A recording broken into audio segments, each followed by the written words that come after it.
Hey friends! Ever spotted an electric car cruising down the road?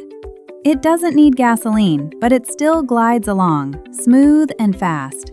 How does it do that? The mechanics is actually super simple. Come on, let's follow the steps together. Inside an electric car, a few key parts work as a team.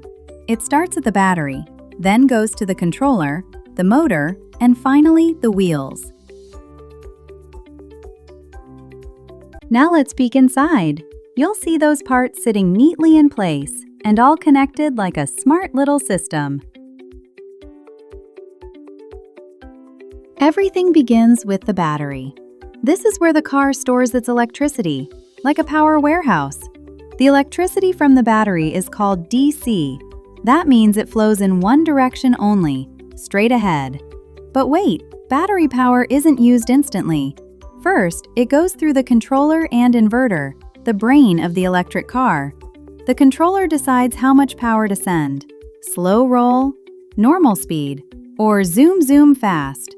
Then the inverter changes the electricity into the kind the motor needs, so it can spin smoothly and stay steady. Next, the motor starts spinning. That spin moves through the axle to the wheels, and the car goes forward. Look at that! Electricity has turned into real movement on the road. So awesome, right? If you enjoy fun science like this, hit like and subscribe. See you in the next adventure!